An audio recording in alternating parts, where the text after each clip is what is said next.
Hello, this is Raheen Fatima and welcome to my page. So today we have Marc Buckley with us today, everybody. Hello, how are you doing, sir? Most excellent. How are you, Raheen? I am doing amazing. So can you please Great. introduce yourself for our audience so we all know who you are? I'm Marc Buckley. I'm originally from the United States and live in Hamburg, Germany. I'm coming to you from Hamburg, Germany during most recent lockdown, which started this last Monday. And just glad to be here on the show. I'll give you a little bit more background to myself. I was born in the United States, but my mother was German, my grandfather was German, and my grandmother was Austrian from Innsbruck, Austria. And right from a very small age, I began traveling and visiting my relatives all over the world. So in Germany and Austria and Spain and Italy, and really quite at a young age became a global citizen. I have owned numerous businesses over my life and been involved in family businesses in Germany and in the United States, and come from Germany's largest organic farmers. That's a sixth generation family business that my grandfather owned that I inherited about 6 to 7 months before he passed away. And come from 4 generations of Germany hydroponic farmers, which is a sister company under our organic farms. And then was involved in business and entrepreneurship and farming. I studied at many different universities around the world, Heidelberg University in Heidelberg, Germany, and Bucerius Law School in Hamburg, and in the United States at MIT and at Singularity University, as well as University of Phoenix, Salt Lake Community College, University of Utah. I have several different degrees from computer science to agriculture and economics and master in laws.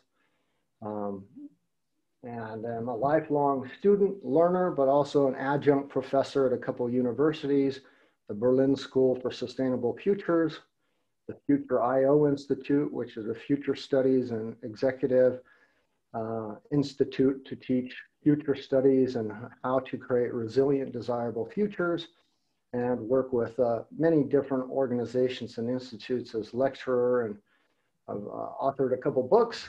But what I'm probably most recognized for is I've worked on 5 big projects with the United Nations. The biggest one as an advocate for the United Nations Sustainable Development Goals. Then I work on the digital ecosystem for the Earth, which is a geospatial collection over 1,200 data points of geospatial data and inputs for the world that will be open source and transparent using emerging technologies in one space for humanity to use to see where the future of our Earth is going and how we can prevent and put in place preventative measures to help us fight against climate change and environmental problems, biodiversity loss. Then I work on a project called Resilience Frontiers, and that is the goals or the plan that comes from 2030 to 2050 after we've achieved and reached the Sustainable Development Goals in December 2030. And then I work on the Climate Change Coalition, which is a climate blockchain, first of its kind organization within the United Nations. Then I'm an expert for the World Economic Forum and run the Innovation Hub at the World Economic Forum, presenting solutions that solve global grand challenges. And I'm a global food reformist. So I love food, and I believe it's also the biggest way to draw down and bring our planet into the safe operating spaces of our planetary boundaries by fixing food and food problems and health problems, all which are multiple facets around a complex food system that we have in our world. And many, many other things I'm sure I could talk about here today, but that's a kind of a brief introduction.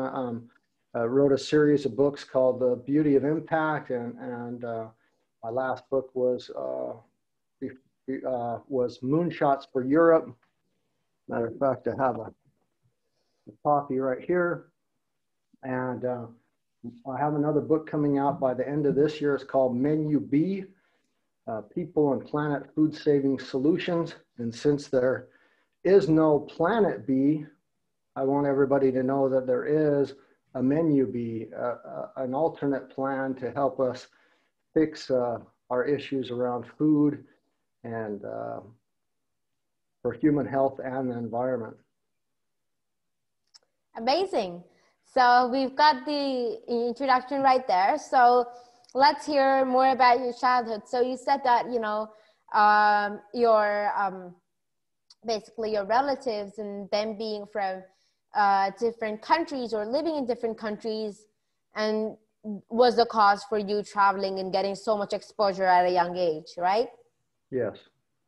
Yes. So I can elaborate a little bit more there. I was very fortunate because my mother being German, my father being American, he served in the Air Force in Germany. That right from my birth, I was kind of able to visit all my families in the United States and Europe, and travel at a very young age as a baby, actually. So was flying, you know, as soon as I could travel to visit my grandparents and my aunts and cousins.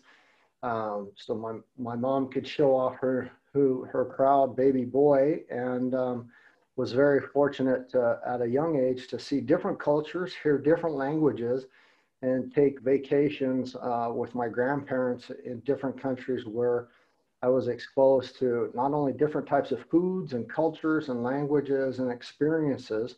At that point in time, there was no European Union. All those countries were separate and had borders and had passport controls and different things in place that, you know, the Berlin Wall was still up. There was East and West Germany and a lot of different things. But I saw this beautiful world that I felt right at the beginning as a global citizen, and as regardless of all maybe the crazy things that had gone on in history with the Germans and East and West and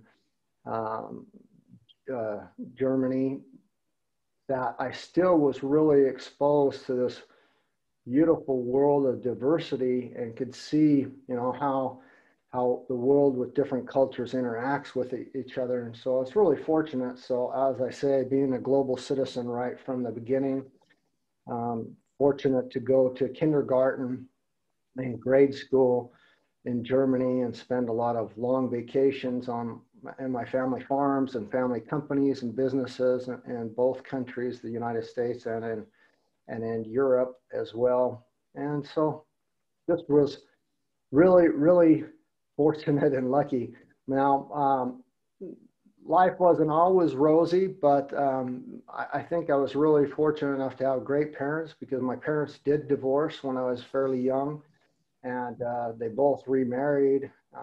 Matter of fact, my mother remarried a few times, and we traveled and moved and were split between families. But both my parents had pretty cool, level heads and still remained friends, and realized that, you know, it didn't work out between them, but their common denominator was their son. And we really still had a great upbringing, great family, great support. And matter of fact, my father's new wife that he married, she had 2 children, stepbrother and stepsister.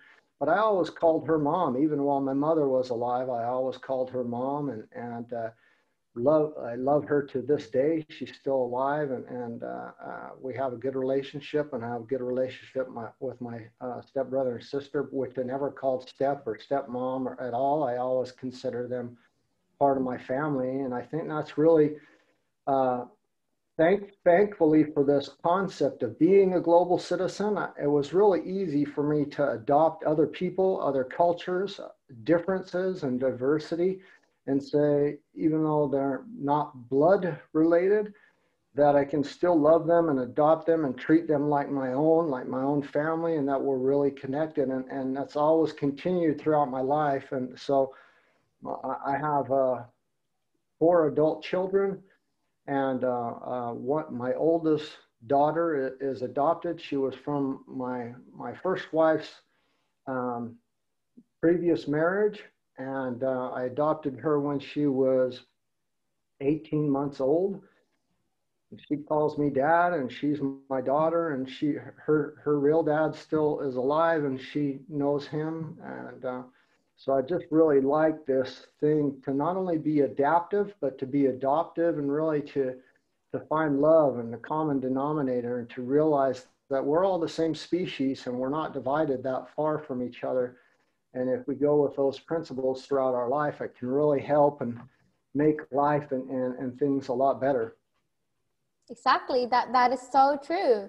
So you mentioned about the farm. So like you must have a lot of memories on your like family farms, and like really that connectivity with plants and everything. And maybe that could be what led you to sustainability, right? Well, the lead to sustainability was a little bit different, and I can explain that too. So the family businesses and farms and that really helped because they're organic, to be connected with nature and different food types and products. And when I was younger, I actually had a weight problem. I was really addicted to food. I love all types of food, and it loved me back. I was, really heavy set type of a chubby kid, and used to be teased about my weight in school and things because I loved food. And it was one way that my grandmother and my parents spoiled me. And to tell you the truth, I have fond memories of visiting my grandmother or being around my grandmother for long periods of times. And there wasn't a day where, started right at kindergarten, I'd have this little school bag. It was an orange bag with like a red-haired character, kind of what in Germany they call him Mainzelmann, or kind of like a little hobbit type of, like a Smurf type of character, except with red hair and kind of a gnome hat on. And it was just this orange, small little purse almost that had a strap. But in that, there was this German butter pretzel that she'd cut in half, and she'd put butter in it and put it in there. And I remember walking to the kindergarten, being so excited to be able to eat that at the break, and just surrounding a lot of memories with food. Where my grandmother's home, she had these drawers, and you'd open them up, and there'd be not good food. It'd be chocolates and candies and little sweets and cookies, and things that she would make. She would bake a lot of cookies and save them, and she'd preserve a lot of foods. And so I have real fond memories to food, which also probably perpetuated my weight at that time. Now I'm still addicted to food. I'm just addicted to healthy food, and I'm trying to eat better and eat in proportion, and eat foods that are really environment and planet friendly, that ones that are mainly plant-based and that are good for you. But I still have those fond memories and those desires sometimes for the sweets and the candies and those things, the cakes, and cookies, especially around Christmas time. And I love Halloween and things. So I really kind of look forward to those types. But I would say my transition for sustainability really didn't start until well into almost into my 30s, or probably late 20s. So 28 or around there is when it started. I was one of the first people trained by Al Gore as a climate speaker in his ranch in Carthage, Tennessee. And then I later became the Germany and Austria country manager for Al Gore's Climate Reality Project. And that was a great benefit. But I have to tell you honestly, that wasn't like the lightning strike or the moment that's changed the course of my life forever. That was a great experience, great learning. And then life got in the way. Family, my children, work got in the way. And I was only after the training to give about 7 or 8 presentations And then just life got in the way and I wasn't able to do much or be very active. I was too worried about, you know, family concerns and kids and financial things and just life in general, that I didn't do much. And then it was a few years later, I got reactivated through a new business venture that I started up, and just became frustrated with how we produce food and how some things in our world were going, and trying to try to say, well, how can I make a sustainable transition or a business that's really complete and doing good things? And in that process, became reactivated again with Al Gore's Climate Reality Project and became very active, then became the Germany, Austria country manager, and then did a lot around my businesses and around food and how food ties to every aspect of our life. And I really took a journey at that point in time, which was really, really a beautiful, it still is a beautiful journey that I'm on, that transitioned over time. And I look at it as kind of a habit change. Before, if you would ask me 20 years ago if I would be doing what I do now, I couldn't even imagine. As I was fat, I was desensitized, I had living in a big footprint on our world, and I just couldn't even imagine it. And if somebody talked to me about it, it wasn't any better. I couldn't imagine, I wasn't in that place to hear the message or even to feel it. My body was desensitized and my knowledge was just not there. And so the transition that I took was more like a habit change. It started just slowly over time. The lights started to get brighter and brighter, and I could see the bigger picture a lot bigger. And then over, I would say, several months to a year, then finally the light was so bright, I could not unlearn what I had learned in the journey and in that process. And honestly, there were days where like, I don't want to get up, or I'm tired, or this is too much, or this is overwhelming, I'm exhausted, this is too much, I just can't handle it. I have this existential angst and I was overwhelmed. And I said, just forget it, and so I'd have a bad day, but I had more good days than I did bad days. So on the bad days, I'd kind of stay put or maybe take a couple of steps back. But overall, I had more good days and more positive results, and the lights just kept getting brighter and brighter. And once they got so bright that the big picture, the understanding of our world and the situation we're in, it was so bright, there was just no way I could ever go back. And now I leap from bed and every single morning, and I'm excited. I work till late, and I don't see it as work though. I see it as pure enjoyment, great friends, a lot of wonderful people who all have the same purpose of reaching a better, more resilient, desirable future. That is so amazing. And so how did you get into so many businesses that you now have? Well, really, I have to blame my dad. So my dad is probably the biggest mentor and wonderful person I've ever had in my life, besides my mother. My mother was also a wonderful mentor and probably my best friend. But as far as the businesses go, I'd have to blame my dad. My dad's always been a workaholic. He's always been real in executive level positions or owned his own companies. And he, at a very early age, put me to the test. So when I was younger, I really loved music. I loved dancing. I loved, this dream world of music and dancing and kind of this fame around entertainment. And so I went to my dad one day and I said, I think I was well over 13 years old, maybe. And I said, I want to start my own dance club. I want to own my own dance club and make my own music and design it the way I want and have it look like this and have it be a place where people can go where there's no smoking and there's no alcohol and there's bright lights and everybody can see each other, but they can still have fun and they can get high on their own supply and get high on life and good music and on smiles and being around each other, and just have it kind of be this different type of a Xanadu experience. And he said, man, that sounds absolutely wonderful. And I said, oh, can you help me? Can you get me going? He says, I sure can. You write a business plan with all the things you just told me in it and have it be a good business plan, and I'll review it.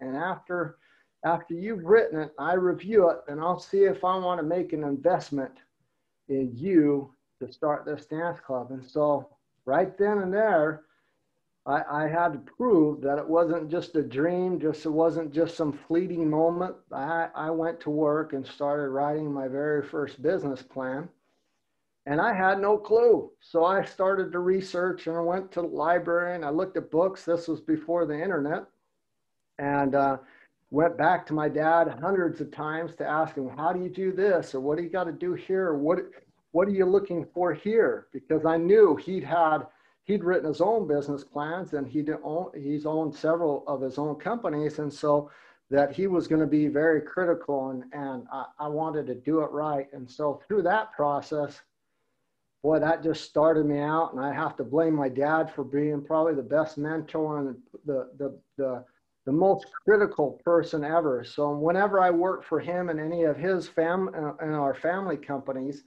he was always a lot harder on me than he was his other employees. He made me scrub the toilets and fix the machines and sweep the floors and do, the bottom up jobs before I could start doing the real fun jobs. I used to drive a truck and do deliveries and, stand on a machine for 8 hours a day, things like that, because he wanted me to learn every aspect, and he wanted me to know that I'm just like any of his other employees.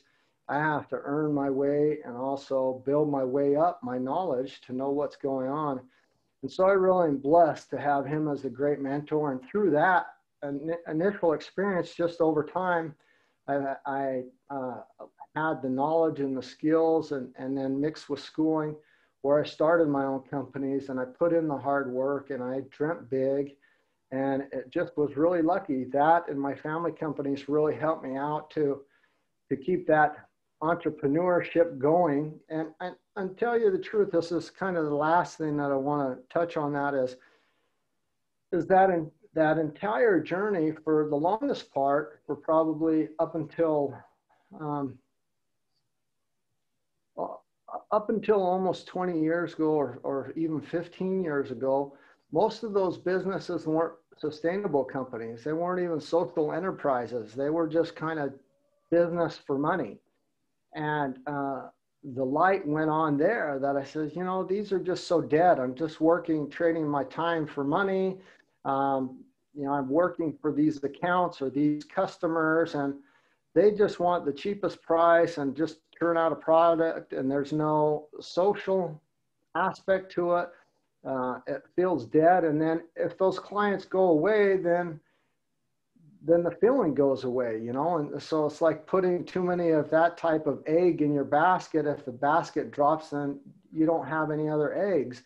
And so the thought process behind that is, how can we make it so the employees love it? How can we make it so that the customers love it, and so that it's fun? The people you work with, you love, you're excited to be around, and you guys are all on this mission towards a better future, a better social business that does good for humanity, the world, and it's just leaving a better footprint.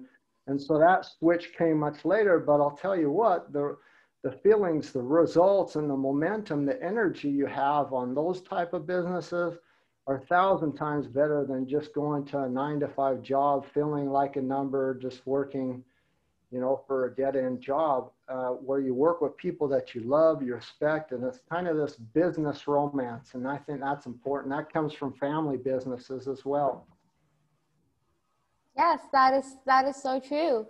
It was really, really fun having this interview with you. It was really informative as to how your parents and how everybody around you contributed to who you are now. And this would give our viewers and even me a lesson as to how to treat people around me, that maybe this could be like an impact in their life. And, your book, The Beauty of Impact, is just so relatable at the moment. So I have two last questions from you. First, if we want to get your books, where can we get it?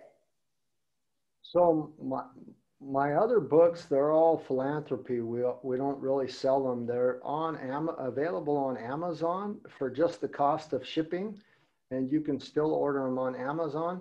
My new book as well, usually if you're at an event that I'm at, I just give them to you. So the last big event where I gave out a lot of books was South by Southwest 2 years ago. A couple thousand books that I gave out and signed for people. And so I just give them out. I don't want to sell them. I want people to read them and change the world. This new book, Menu B, is really one where it's going to be available audio, digital format, and a print version. And so you can kind of pick and choose what's easier for you to read. Some people really just want a hard print book, and there we're going to try to get some sustainable printing ways to do it with renewable energy, so that we're not chopping down trees to print books, that we not only talk about innovations and sustainability, but we also give you an innovation in your hands. So we're going to think of some new methods there. But you can go to menub.earth. That's the website for the book. You can sign up to our mailing list, and the minute it is released, we'll send you all the links on how you can order it. It'll be available on Amazon and some others, but we'll also sell it directly just for the cost of shipping. You can also wait until the world is back to travel and open up, and I'll come to your area to an event, and I'll speak about it and other things, and sign a copy and give it to you personally, because I always like to see who I give it to, and have a connection with people who are my distant cousins and also want to change and make the world better. Yes, that is so inspiring. So the last thing that I want to ask you is a message for the audience, sustainability. My real hope and wish for you is I would like to empower you with messages, with knowledge, to be a global citizen and live an adaptive lifestyle of health and sustainability within our planetary boundaries, to realize how you guys are connected with this beautiful spaceship Earth. You're an integral part of it. No matter how small you are or how old you are, you can put your hand on the steering wheel of this spaceship Earth and guide it in the direction that you want to reach resilient, desirable futures. And that's really my message. You can do it. Everybody can do it. No one's too small, but we do need to have a vision of what the future is. And the last one is really, please think about the United Nations Sustainable Development Goals. They are the world's first ever global moonshot, and they're a plan to get us to a beautiful future by December 2030 to really change our world. They're the only global plan we have. If you look around the world at the current craziness that's going on, there is no other global plan for humanity besides the Sustainable Development Goals. So I would ask you to, no matter where you're at, what you do, where you live, please put them into your life and into your businesses and make it happen. That's all I have for those messages. But Raheen, I actually have a couple questions for you, if it's okay. Definitely. Go ahead. Ask any questions you have. You bet. The first one is how did you get into all of this? How did you start out with interviews? Okay, so so I was doing a lot of things already. So let's just introduce myself so that you know who I am. So my name is Raheen Fatma. I am 13 years old, and I am stand-up comedian, writer, entrepreneur, teacher, interviewer, international speaker, and a theater actress. And I ambassador and brand ambassador a few things, including I am the youth ambassador for the STG Academy of Pakistan. So I'm the first ever and the only one, and I'm very proud of that. So I got into interviewing. I basically met Rihan Alawala, who is into the networking business. I met him, and he challenged me to make like 500 friends, mutual friends. So I did that over a period of, I think, 2 months. So that was pretty early, and I was the youngest ever to ever complete this challenge. And I was like, you know, I know these 500 people that are from around the world that do so many things, and I still don't know them. You know, I've never really, I may have talked to them over texting, but it isn't like the real feel like talking to like one another, you know, to really know about their ideas of life and ideas of humanity and everything. So that's where the interviewing thing started. And interestingly, I did my first ever interview in January or February this year. So I've done more than 200 interviews till now.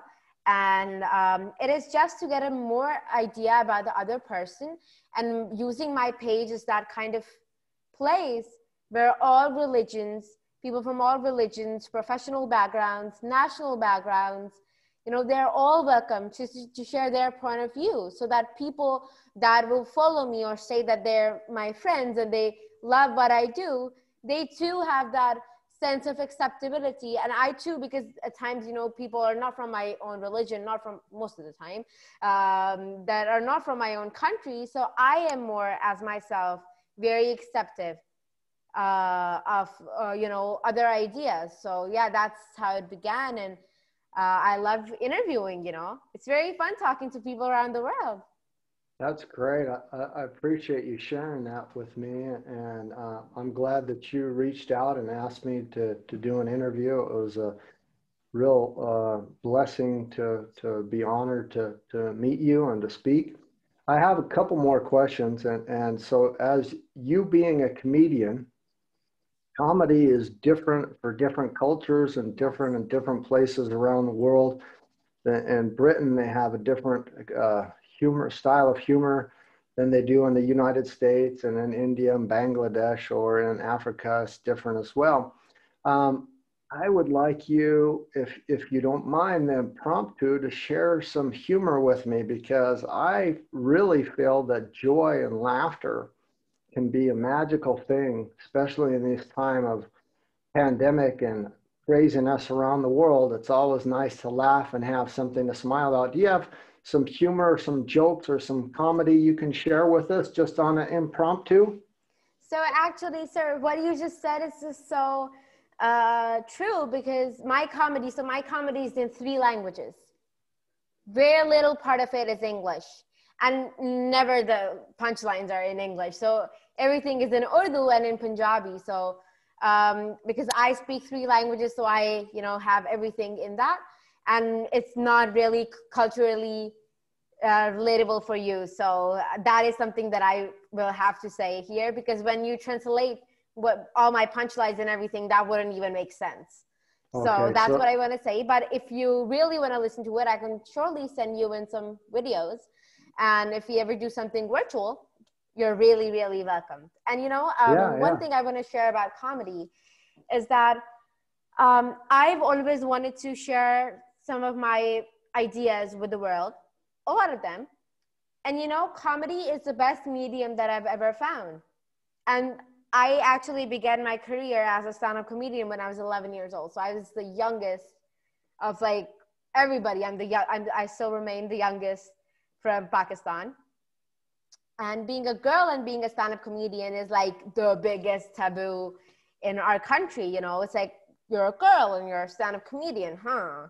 That's very different. And then imagine when you're 11 and you're a girl and you're a stand-up comedian. So, you know, again, there was a lot of people that said a lot of different things, but, you know, you need to have a very thick skin in order to be, you know, even doing something in the world these days. So I was actually doing motivational comedy for a while. That was basically that I was conveying a message, but it was through jokes. Because when you're laughing and doing stuff, people do not mind hearing certain ideas from you. But when you're seriously telling them, this is the thing and this is what we have to do in life, and they literally wouldn't listen to you. You know, they'd be like, this is, you know, this girl's so serious, and, you know, she's not even acting her age. And there's so many things that people would have to say. So I actually still remember so clearly performing on stress, stress, especially amongst women, as to when they carry so much baggage around. And I had so many jokes on that. And I literally had like a family vacation going on and on and on. And through that, I did that and I was just so proud of myself at the moment. I was like, oh my God, even if nobody laughs at this point, I am so, so proud of myself. So yeah, this is how I go on, and it's very interesting. And I actually love a few stand-up comedians from the US. Which are they? Okay, so I am, so my very, very favorite is Gabriel Iglesias. He's really professionally known as Fluffy. So yeah, it's always been my dream to ever attend even, one show of his. So it's like really fun. But when my dad sees it, he's like, I don't know how do you even laugh on this, because to him, it's not even relatable. But because me, I have been, friends with a lot of people from around the world. So I understand a lot of humor styles, but I still don't get a lot of them, around the world. So yeah, I still am to some jokes. I'm like, I didn't really find it funny, but There's yeah. a big movie that just came out, a movie on Netflix. That's the second Borat movie from Sacha Cohen, and he pretends to be Borat from a place, Kazakhstan, but it plays in America quite a bit, kind of making humor of the way Americans think, using a different cultural style of supposed Kazakhstan and the United States with some really crass political humor and the way people think in the US. So humor can reach all different points, it can also make political divides and really reach all different things that are going on in our world. So I'm understanding the answer to my question is you don't have any jokes that you've translated into English that would be understandable, so you'd rather maybe send them to me later. I totally understand. I wouldn't even know if the jokes that I said, just like you were saying your favorite comedian would work well in Pakistan or not. If I told a joke, I tell some climate jokes and some political jokes as well, because I like infusing humor into the situation. But there's one thing that I wanted to test out on you, and it's one that I use quite often, and it's kind of humorous, but it's also meant to trigger something. And I want to see how it works on you, if you don't mind. So Perfect. I will say, we didn't leave the Stone Age because we ran out of stones. We left the Stone Age because there's a better way of doing it. In some respects, it's mean, or it could be humorous or meant to thought, but it's really the truth that in a lot of our thinkings, a lot of our ways of doing things in the world, we're still stuck in the Dark Ages. We're still stuck in the Stone Age, and we need to get up to speed with humanity and our civilization frameworks, that we start thinking up to speed with our exponentially growing world. That really, there's this great cartoon where there's not a lot of words to it, but there's this cartoon where these guys are pushing this cart with square wheels, and one guy is pushing one wheel, and he says, "Hey, you guys, let me show you this." And they say, "Oh, sorry, we're too busy working." And we really need to merge those worlds of innovation and thought, and how do we think in the future? How do we become global citizens and really jive together? And I guess that's the last thing I have to say, or question I have for you. I appreciate your time, and I hope that there will be a lot of listeners. I also do a podcast twice a week. It's on Tuesdays and Thursdays. It's called Inside Ideas with Marc Buckley. It's on all podcast formats. It's on YouTube channel called Inside Ideas. And if I could ask you and your listeners to please go by YouTube channel Inside Ideas, like and subscribe, and watch some of those interviews with great scientists, thought leaders, authors, comedians, all different types of people, because I'd really appreciate it, your support. Yes, definitely. So I request everybody to please go on Inside Ideas and subscribe, like, and watch, because I'm going to do that. Definitely. And I do have a lot of people that I feel like through the interview that we had, I feel like there's a lot of people, each thing that you might say, I would have like, this person would be nice to connect with you. And, this person would be nice because, the people who are working on the SDGs in Pakistan, they all are my mentors and very good friends. And, because I'm very much into the community.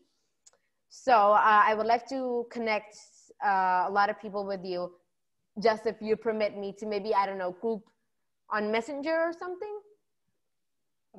The best bet is just for them to go directly to the YouTube channel Inside Ideas. And once they like and subscribe, I usually make comments. I'll reply back to them. They know how to contact me through there. My contact information's there as well.